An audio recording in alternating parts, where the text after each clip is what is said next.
நீங்களும் ரவிக்குமார் சாரும் அந்த நாடாளுமன்ற மையமண்ட வளாகத்தில் உட்கார்ந்துருக்க ஒரு புகைப்படம், ஒரு எம்எல்ஏக்கள் கூட்டத்தை நீங்கள் நடத்தின விதம், அந்த எம்எல்ஏக்களை கூட்டிகிட்டு போய் பேரவையில் உட்கார வச்சு அழகு பார்த்த விதம், இது பார்க்குற போது விசிகாவினுடைய அரசியல் அதிகாரத்துக்கான பயணம் கொஞ்சம் கொஞ்சமாக அது மேலே வரும்போது திடீர்னு ஒரு கட்டத்தில் ஒருவேளை அந்த கூட்டணிக்குள் ஏதாவது குழப்பம் ஏற்பட்டால் அல்லது விசிகாவின் கொள்கைகளுக்கு பொருந்தாத ஒன்று ஏற்பட்டால் தேர்தலை புறக்கணிப்போம், அதிகாரம் வேண்டாம்ங்கிறது ஒரு வகையான எங்களுக்கு ஷாக்காக இருந்தது.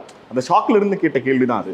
அது வேற அது நிச்சயமாக எங்கள் தோழர்கள் மத்தியில் கூட அது ஒரு ஷாக் உருவாகியிருக்கும். அதனுடைய பொருள் என்னென்னா, நான் எந்த முடிவும் எடுப்பேன் அப்படின்னா ஒரு தான் தோன்றித்தனமாக முடிவு எடுப்பேன் அல்லது எதேச்சதிகாரமாக முடிவு எடுப்பேன், நான் மட்டுமே அந்த முடிவு எடுப்பேன் அப்படிங்கிற அர்த்தத்தில் அதை சொல்லலை.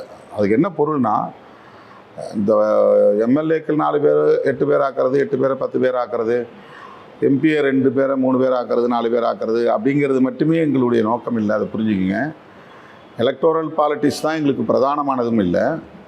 இதை ஒரு எங்களுடைய பயணத்தில் ஒரு ஸ்ட்ராட்டஜியாக ஒரு உத்தியாக நாங்கள் கையாளுறோம்னா தான் உண்மையிலே எங்களுடைய இலக்கு அதை தாண்டி இருக்குது.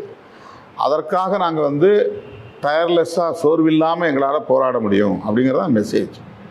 அப்படின்னா இந்த கட்சி வெறும் தேர்தலுக்காக உருவாக்கப்பட்டதல்ல, சமூக மாற்றத்திற்காக, விளிம்புநிலை மக்களின் அதிகாரத்திற்காக, சாதிய வன்கொடுமைகளிலிருந்து அதிலேயே உழலுகிற மக்களை மீட்பதற்காக இப்படி பல இலக்கு இருக்குது.